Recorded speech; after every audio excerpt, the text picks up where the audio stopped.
दोस्तों, एक बार एक आदमी है ना, रेगिस्तान में किसी भी तरह भटक गया और उसको रास्ता ही नहीं मिल रहा था बाहर जाने के लिए। वो बहुत कोशिश कर रहा था कि मैं कहीं कैसे भी करके इस रेगिस्तान से बाहर जाऊं, मगर उसे रास्ता नहीं मिला। उसके पास कुछ खाने के सामान थे और पीने की एक बोतल पानी थी। अब इतनी कड़ाके की धूप थी, दोपहर का समय था, इतनी कड़ाके की धूप में वो पानी पीता गया और पानी की बोतल खत्म हो गई। उसके पास जो खाने के लिए था, उसे भूख लगी थी और वो खाना भी उसने खा लिया था। अब ना उसके पास खाने के लिए कुछ था और ना पीने के लिए पानी था, और ऊपर से कड़ाके की धूप और रेगिस्तान। वो भटक रहा था वहां। अब उसे बहुत प्यास लगने लगी, उसका गला सूखने लगा और उसके चेहरे के हाव भाव चेंज हो गए। उसकी बॉडी सूखने लगी, उसकी बॉडी में जो भी एनर्जी थी वो खत्म होने लगी। अब उसके पास ना खाने को था ना पीने को था। अब वो हैरान परेशान हो गया कि किसी भी तरीके से मैं इस रेगिस्तान से बाहर निकलूं और सबसे पहले जाके मैं पानी पी लूं और कुछ खा लूं। मगर उसे कोई रास्ता नहीं दिख रहा था। मगर उसके अंदर एक विश्वास था, भगवान पे भरोसा था उसे कि नहीं, कुछ ना कुछ रास्ता जरूर निकलेगा। अंदर एक भरोसा था। वो कोशिश करता रहा कि कैसे भी करके मैं इस रेगिस्तान से बाहर निकलूं। और थोड़ी देर में उसने दूर देखा कि एक झोपड़ी दिखी उसे। बहुत दूर देखा कि झोपड़ी जैसा कुछ है, मगर फिर भी उसे यकीन नहीं हुआ कि इतनी दूर जाओ और वो झोपड़ी जैसा कुछ दिख रहा है। अगर वो झोपड़ी नहीं हुई या ऐसे ही कुछ दिख रहा है रेगिस्तान में, तो मैं क्या करूंगा।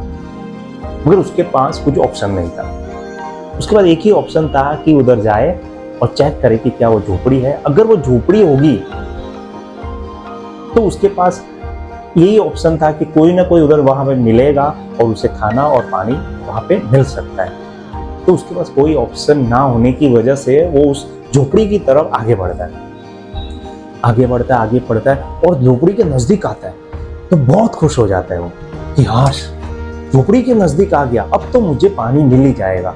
उसे उम्मीद थी, वो ऊर्जा से भर गया, एनर्जी से भर गया। उसके चेहरे के हावभाव चेंज हो गए कि अब तो मुझे पानी मिलेगा। और जैसे ही वो झोपड़ी के अंदर जाता है तो देखता है कि कोई नहीं है झोपड़ी में, कोई नहीं है अंदर। मगर वापस जब देखता है कि झोपड़ी के बीचों बीच में एक हैंडपंप है। हैंडपंप आपने देखा होगा, गांव में हैंडपंप होता है जिसे हम चलाते हैं तब अंदर से पानी निकलना शुरू हो जाता है। तब वो वापस खुश हो गया कि झोपड़ी में हैंडपंप है और हैंडपंप अगर मैं चलाऊंगा तो मुझे पानी मिल सकता है। तो इतना खुश हो गया और वो जल्दी से हैंडपंप के पास जाता है और हैंडपंप चलाता है और हैंडपंप से पानी ही नहीं निकल रहा है। अब वापस वो निराश हो गया और उसे इतनी प्यास लगी थी कि उसके लिए एनर्जी नहीं बची थी। अब उसने सोच लिया था कि शायद अगर मुझे थोड़ी देर और पानी नहीं मिला ना तो मैं मर जाऊंगा।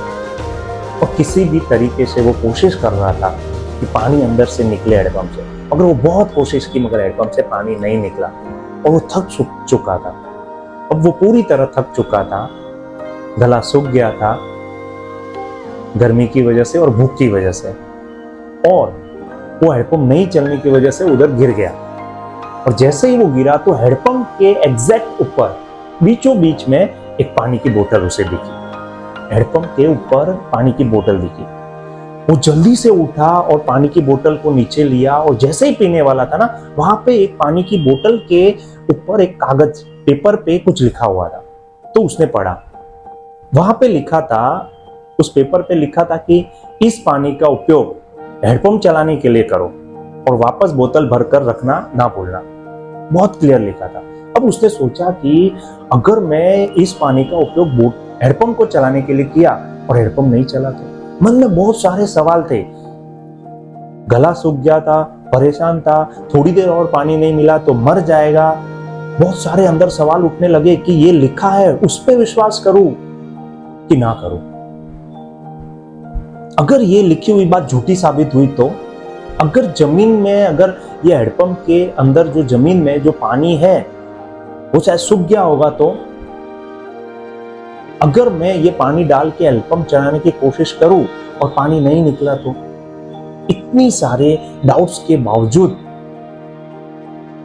वो हैंडपंप में पानी डालता, क्योंकि उसे अपने उस भगवान पे भरोसा कि नहीं, पानी आएगा, हैंडपंप से पानी आएगा। माय डियर फ्रेंड, जब गांव में हैंडपंप से पानी निकालना हो, जब पानी नहीं आता है तो ऊपर से 1-2 बोतल जब पानी थोड़ा डालते हैं और फिर जब हैंडपंप स्टार्ट करते हैं ना तो पानी आना स्टार्ट हो जाता है। जिसने गांव में शायद हैंडपंप यूज किया होगा तो उसको पता होगा। मैंने हैंडपंप यूज किया, इसके लिए मुझे ये चीज पता है।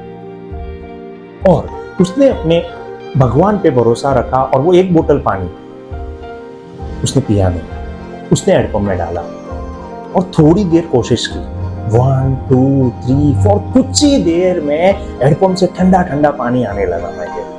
ठंडा ठंडा पानी आने लगा और उसने जी भर के पहले तो पानी पिया, पेट भर के पानी पी लिया कि हाँ अब मैं जिंदा बचूंगा यहाँ से। पेट भर के पानी पिया और उसके बाद उसने जैसे लिखा था उस कागज पर कि ये पानी हैंडपंप को पानी निकालने के लिए यूज करना और वापस बोतल भर के रखना, ये मत भूलना। ठीक उसी तरह उस इंसान ने वैसे किया। वापस से वो बोतल भरी और वो बोतल को हैंडपंप के ठीक ऊपर टंगा दी और उस हैंडपंप से अपने पास जो बोतल थी जो खाली हो चुकी थी ऑलरेडी वो भर ली, एक्स्ट्रा पानी भर लिया उसने और अपने बैग में डाल दिया और फिर उस झोपड़ी से बाहर निकलने लगा, क्योंकि उसे उस रेगिस्तान से भी बाहर जाना था। वो थोड़ा ही झोपड़ी से बाहर आगे जाके वापस झोपड़ी में आता है और उस बोतल को नीचे लाता है और उस बोतल पे जो लिखा था कि ये पानी का यूज हैंडपंप में से पानी निकालने के लिए करना, उसके साथ एक लाइन और ऐड करता है कि मेरा यकीन करिए यह हैंडपंप काम करता है, और वो यहाँ से चला जाता है। माय डियर फ्रेंड, ये जो पूरी कहानी है, जो हैंडपंप की कहानी है ना, ये हमारी लाइफ दर्शाता है कि हमारी लाइफ कैसे चलती है, वो दर्शाता है। सबसे पहला लेसन ये कहानी सिखाता है कि कभी भी उम्मीद नहीं छोड़नी चाहिए। लाइफ में कितनी भी बुरी परिस्थिति में हो आप, लाइफ में कितनी भी तकलीफ में हो आप, वो कहते हैं ना कि लाइफ में कितनी भी तकलीफ होना हार नहीं माननी चाहिए, कि डूबते को तिनके का सहारा ही काफी होता है। जिंदगी में हमेशा उस शक्ति पे, उस भगवान पे भरोसा रखना कि जिसने आपको जन्म दिया है, जिसने मुंह दिया है ना, तो खाना भी वो देंगे। भरोसा हमेशा इतना करना उसको। और लाइफ में ये लेसन आप किस तरह से ले रहे हो मुझे नहीं पता है।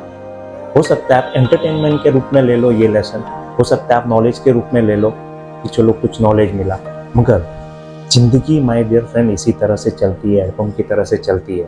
अगर लाइफ में आपको कुछ चाहिए ना तो थोड़ा दो, अगर लाइफ में आपको बहुत सारे पैसे चाहिए ना तो थोड़े से पैसे उसमें से दे दो, चैरिटी करो, दान करो, कुछ अच्छा पुण्य का काम करो, वो पैसे मल्टीप्लाई होके आपके पास बहुत सारे पैसे हो जाएंगे। आपने देखे होंगे जितने भी अमीर लोग हैं ना, अब बड़े बड़े जो भी नाम आपके माइंड में आ रहे हैं उनका, वो हमेशा चैरिटी करते हैं, क्योंकि उनको पता है इस दुनिया में एक लॉ है, एक कानून है, जो कुदरत का कानून है ना, वो हमेशा काम करता है। उनको पता है कि मैं 10 रुपया दूंगा ना तो ये कितने मल्टीप्लाई होके मेरे पास वापस आएंगे। इसके लिए अगर आपको पैसे चाहिए थोड़ा सा आप दान करो, अगर आपको खुशी चाहिए ना थोड़ी खुशी बांटो, अगर आपको बहुत सारा नॉलेज चाहिए ना थोड़ा सा नॉलेज जो आपके पास है ना उसको शेयर करो, अगर आपको प्यार की जरूरत है ना तो थोड़ा सा प्यार आप किसी और को भी दो, आपके पास ढेर सारा प्यार आएगा। और यही नियम है, यही कर्म का हैंडपंप है। जिस तरह से हैंडपंप में थोड़ा सा पानी डालने के बाद ढेर सारा पानी बाहर आता है ना, उसी तरह कर्म का जो नियम है ना यही कहता है कि आप थोड़ा सा अगर आप कुछ किसी और को दे देंगे ना, कुछ अच्छे के लिए, कुछ भलाई के लिए, वो रिटर्न में आपको कई सारा मल्टीप्लाई करके आपको वो चीज देगा जो आप सोच भी नहीं सकते हो। वो कहते हैं ना कि ऊपर वाला देता है ना तो चप्पड़ फाड़ के ही देता है। तो आपकी कोशिश हमेशा यही होनी चाहिए कि जो बोतल का पानी है ना उसे हैंडपंप में डालो ताकि हैंडपंप से पानी आ जाए।